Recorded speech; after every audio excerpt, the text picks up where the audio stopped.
تو ذکر کی محفل وہ یہ ذکر ہے، ذکر علی ہی نہیں ہے، ذکر علی ذکر خدا بھی ہے۔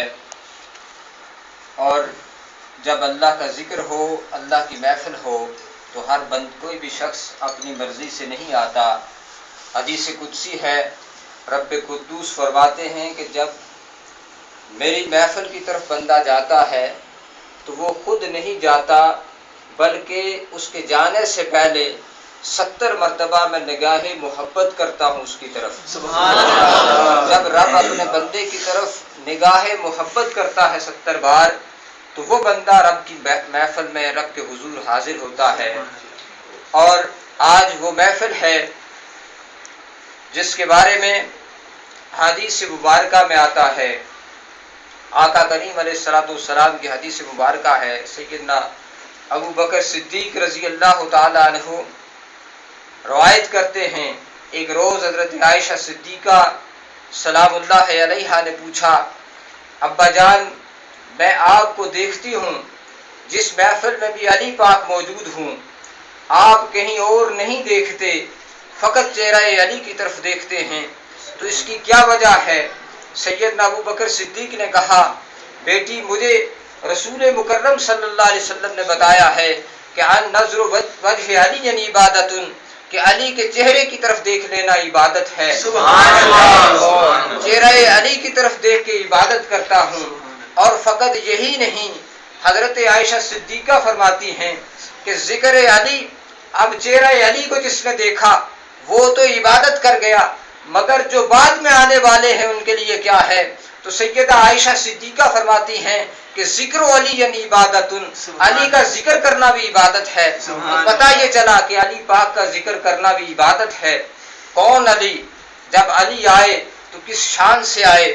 حدیث پاک میں آتا ہے کہ جب سیدنا مولا کائنات علی المرتضیٰ کرم اللہ وجہہ الکریم کا یوم ولادت آتا ہے، آپ کی والدہ ماجدہ حضرت فاطمہ بنت اسد سلام اللہ علیہا طواف کعبہ کر رہی تھی، اور آپ طواف کر رہی ہیں، حالانکہ بہت سے انبیاء کی جب ولادت کا وقت آتا ان کی مائیں موجود ہوتی تو حکم باری تعالیٰ آ جاتا کہ اے نبی کی ماں، اے فلاں نبی کی والدہ، یہ کعبہ ہے، یہ خدا کا گھر ہے، یہ بیت اللہ ہے، یہاں پہ کسی کی ولادت کا ہونا ممکن نہیں ہے، یہاں سے دور ہو جاؤ تاکہ یہ بیت اللہ کا تقدس مجروح نہ ہو، اور کہیں دور چلی جاؤ، وہاں جا کے اب تمہارے اس پیٹ کے اندر جو بچہ ہے وہ آنے والا ہے۔ مگر دیکھیے نصیب علی کہ جب علی پاک کی ولادت کا وقت آیا تو حضرت فاطمہ بنت اسد فرماتی ہیں، میں پریشان ہو گئی، حیران ہو گئی کہ اب جاؤں گی کہاں؟ یکا یک کعبہ کی دیوار پھٹی اور آواز آئی، اے فاطمہ گھبراؤ نہیں، اندر داخل ہو جاؤ، اس جو تمہارے بدن میں جو بچہ ہے وہ کہیں اور جگہ نہیں، وہ کعبہ شریف کے اندر پیدا ہوگا۔ علی کی ولادت پر علی آئے تو مسجد میں اور علی گئے تو مسجد میں۔ علی کی ولادت کتنی عظیم ہے۔ کسی ایک فارسی کے شاعر نے کہا کہ اس طرح کی مواقع کم آتے ہیں کہ ولادت کعبے میں ہو اور شہادت مسجد میں ہو، یہ کسی کسی کا نصیب ہے، اور یہ فقط علی کا نصیب ہے۔ کائنات میں جہاں کہیں بھی نگاہ اٹھا کے دیکھیں، ایسا کہیں پہ بھی نہیں ہوا کہ کوئی کعبے میں پیدا ہو اور مسجد میں شہید ہو۔ قربان جائیں علی آپ کی عصمت پر۔ اور پھر علی کی شان دیکھیے، علی پاک جب تشریف لاتے ہیں تو آنکھیں بند ہیں، ماں پریشان ہیں کہ عظیم موقع ہے، کعبۃ اللہ ہے، اتنی بڑی سعادت کی بات ہے، مگر بیٹا شاید آنکھوں سے اندھا ہے، بینائی نہیں ہے، آنکھیں نہیں کھول رہا۔ ماں نے بڑی کوشش کی مگر آنکھیں نہیں کھولتے۔ قربان جائے علی آپ کی شان پر۔ علی آئے تو جانتے تھے کعبہ تو ضرور ہے، مگر علی نے ارادہ کر لیا تھا کعبے کو نہیں دیکھوں گا۔ اب دیکھیے علی نے ارادہ یہ کیا، ادھر سے نبی کو معلوم ہو گیا، آقا کریم چل پڑتے ہیں کعبۃ اللہ کی طرف، دیکھتے ہیں آگے سے کہ اب آپ کی چچی محترمہ تشریف لاتی ہیں، پوچھتے ہیں چچی جان کیا ماجرا ہے؟ لگتا ہے آپ نے کسی بچے کو اٹھایا ہوا ہے اور پریشان لگ رہی ہیں۔ کہا ہاں میں نے بیٹا اٹھایا ہوا ہے، مگر بڑے عظیم بڑے مقدر والا بیٹا ہے، یہ کعبہ شریف کے اندر پیدا ہوا، مگر پریشانی یہ ہے کہ یہ بینائی یہ اندھا ہے، شاید نابینا ہے، دیکھتا نہیں ہے۔ آقا کریم نے کہا لاؤ تو صحیح، دکھاؤ تو صحیح۔ جب آقا نے اپنے ہاتھوں پہ اٹھایا تو ٹکی باندھ کے علی نے نبی کے چہرے کو دیکھا، نبی کو دیکھا، اور علی نے بتا دیا لوگوں علی آیا تو ہے مگر کعبے کی خاطر نہیں، علی آیا تو ہے مگر کسی مسجد کی خاطر نہیں، علی ازل سے یہ ارادہ کر کے آیا ہے کہ علی اس وقت تک کعبے کو نہیں دیکھے گا جب تک کعبے کو نہ دیکھ لے۔ رسالت یا رسول رسالت یا رسول حیدری یا حیدری یا حیدری یا علی۔ کون علی؟ مولا کائنات، آپ کو مولا کائنات بھی کہا جاتا ہے۔ معزز سامعین، اگر آج کہیں پہ کوئی کہہ دے تو وہ اس کو شرک کے طعنے ملتے ہیں، شرک کے الزامات دیے جاتے ہیں۔ مولا تو فقط اللہ ہے، وہ مولا ہے۔ علی مولا کیسے ہوئے؟ صحیح مسلم و بخاری شریف کو اٹھائیے، آقا کریم اعلان غدیر ہے، غدیر کا موقع ہے، آقا کریم وہاں پہ رکے اور کہا اے میرے صحابہ، 1.25 لاکھ صحابہ موجود ہیں۔ آقا نے فرمایا اے میرے صحابہ، کیا تم گواہی دیتے ہو کہ میں اللہ کا رسول ہوں؟ سب صحابہ نے کہا نعم، کیوں نہیں یا رسول اللہ، ہاں آپ اللہ کے رسول ہیں۔ آقا نے فرمایا کیا میں تمہاری جانوں کا مالک و وارث ہوں؟ سب نے کہا جی ہاں یا رسول اللہ۔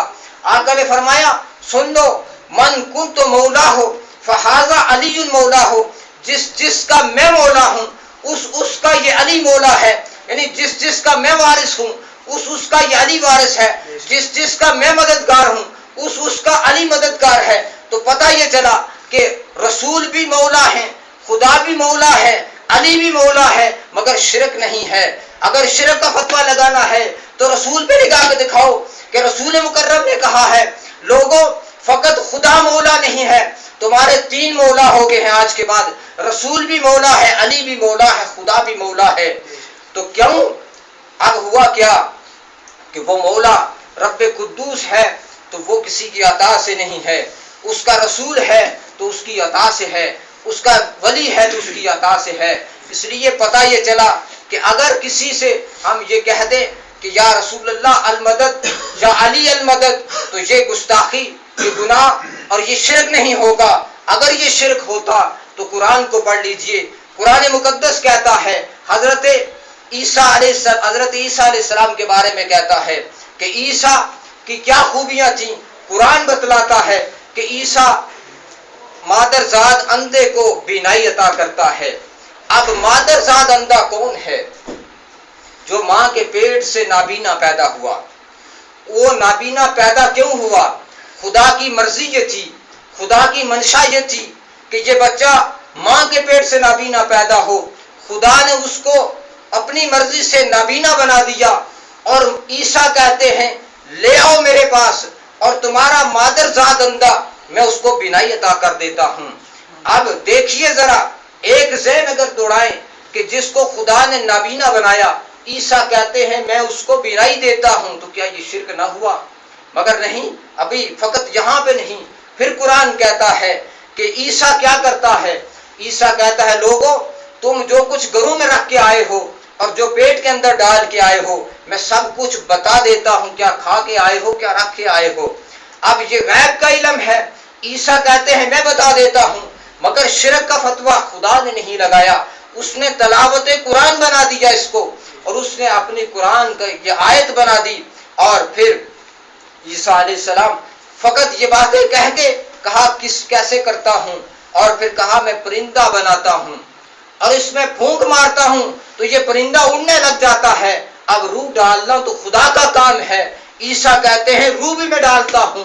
اب اس سے بڑا اگر دیکھیں تو یہ سب سے بڑا شرک ہوا، مگر یہ قرآن بیان ہو رہا ہے، کسی مولوی کی کتاب لکھی ہوئی نہیں ہے، کسی مفتی کا فتویٰ نہیں ہے، قرآن ہے، اور قرآن کہتا ہے یہ سب کچھ ہے، مگر کیسے ممکن ہوگا؟ کہا بِإِذْنِ اللَّهِ، جب اللہ کا اذن ہوگا۔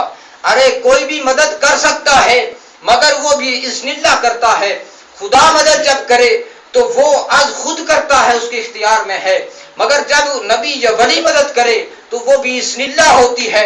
اگر عیسیٰ بھی اذن اللہ مدد کرے تو وہ قرآن کی آیت بن جائے اور محمد رسول اللہ مدد کرے تو وہ شرک کیسے ہو جائے؟ عجیب بات ہے۔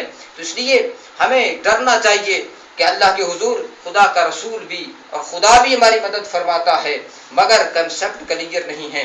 اور بہت سے سامعین، کون علی پاک؟ علی المرتضیٰ کرم اللہ وجہہ الکریم کے بارے میں آپ کی آخری بات کہ علی کون ہیں، علی کا علم کیسا ہے؟ آقا نے فرمایا کہ لوگوں، ایک حدیث پاک میں فرمایا انا و علی من نور واحد، میں اور علی ایک ہی نور سے پیدا ہوئے۔ اور ایک حدیث میں فرمایا انا مدینۃ علمی و علی بابھا، کہ میں علم کا شہر ہوں اور علی اس کا دروازہ ہے۔ آئیے ذرا دربار علی میں چلتے ہیں کہ علی پاک آپ دروازہ علم مصطفیٰ ہیں، تو ذرا اپنے علم کا تو بتلا دیجئے۔ حدیث روایات میں آتا ہے، حدیث پاک میں آتا ہے کہ ایک روز آقا علیہ الصلوۃ والسلام کے وصال کے بعد کچھ لوگوں نے آقا کے علم پہ طعن و تشنیع کی، مولا کائنات کو پتہ چل گیا، آپ ممبر پہ جلوہ افروز ہو گئے، سب کو اکٹھا کیا اور کہا سلونی، مجھ سے پوچھو جو پوچھنا ہے، آج علی ہر وہ چیز بتلائے گا جو تم پوچھنا چاہتے ہو، قیامت تک کا جو علم چاہتے ہو علی بتلائے گا۔ جبرائیل نے سوچا آج علم علی جوش میں ہے تو کیوں نہ آج ہم بھی چل کے آزما لیں کہ علی کا علم کتنا ہے۔ جبرائیل آتے ہیں، کہتے ہیں علی کیا جو کچھ زمین و آسمان میں ہے سب کچھ بتلاؤ گے؟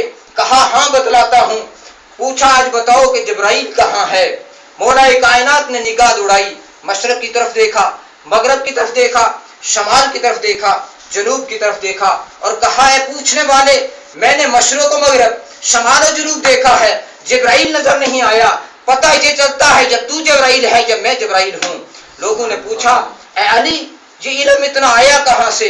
مولا کائنات نے بتلایا لوگوں علم کا پہلے تو کچھ معلوم نہ تھا، جب میں غسل رسول دینے لگا، آقا کریم کو غسل دیا اور غسل دے کے فارغ ہوا تو دیکھا کہ آقا کریم کی ان آنکھوں کے درمیان پانی رک گیا، پانی کھڑا ہو گیا۔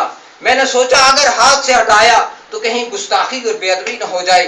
میں نے سوچا آج کیوں نہ ایسا کر لیں کہ اس پانی کو پی بھی لیں گے، بوسہ مصطفیٰ بھی ہو جائے گا۔ مولا کائنات کہتے ہیں میں نے بوسہ دیا، وہ پانی چوس لیا، بس بوسہ دینے کی پانی چوسنے کی دیر تھی کہ علم کے سمندر مجھ پہ آ گئے، اور وہ علم ہے مولا کائنات کے پاس۔ لوگوں ذرا غور کیجئے، جس رسول کے ان سارے مبارکہ پہ پانی کھڑا ٹھہر جائے اور علی پی لے تو سمندروں کے سمندر علم کے آ جاتے ہیں، اس رسول مکرم کے خود اپنے علم کا کیا حال ہوگا۔ اور معزز سامعین، اللہ رب العزت کے حضور دعا ہے اللہ تعالی ہمیں مولا کائنات کی محبت عطا فرمائے۔ اور یہ محبت کیسی ہے معزز سامعین؟ اللہ رب العزت نے فرمایا محبوب فرما دے قل لا اسألکم علیہ اجرا الا المودۃ فی القربى۔ معزز سامعین، آج ہم بھی جب کوئی کام کرتے ہیں، جب کوئی مکان بنتا ہے تو مکان بنانے کے بعد مستری معمار اس کی اجرت مانگتا ہے، اگر اجرت نہ دی جائے تو وہ مکان کسی کام کا نہیں، اس میں عبادت کسی کام کی نہیں۔ رب قدوس نے کہا اسلام بنا دیا، تمہیں ایمان کی طرف لگا دیا، اب ایمان مکمل، اسلام مکمل ہو گیا، مگر اس اسلام کی ان دیواروں میں کچھ چیزیں رہ جاتی ہیں، کچھ باتیں باقی ہیں، اس کی بھی اجرت ہے۔ کہا مولا کیا اجرت ہے؟ کہا اے محبوب ان سے کہہ دے تم سے کوئی اور اجرت تو نہیں چاہتا، مگر یہ اسلام جب اپنے دلوں میں رچا بسا لو تو اس اسلام کی اجرت یہ ہے کہ قل لا اسألکم اجرا الا المودۃ فی القربى، کہ میری اہل بیت سے، میری قرابت سے محبت اور مودت رکھنا۔ پوچھا وہ قرابت دار کون ہیں؟ کہا علی، فاطمہ، حسن و حسین۔ تو دوستو اگر اسلام کا نام لینا ہے تو فقط نام نہیں، جب تک ان سے محبت نہ ہوگی تو اسلام بھی کسی کام کا نہیں ہے۔ اللہ رب العزت کو حضور دعا ہے اللہ تعالی ہمیں صحابہ اکرام اہل بیت اطہار کی محبت عطا فرمائے۔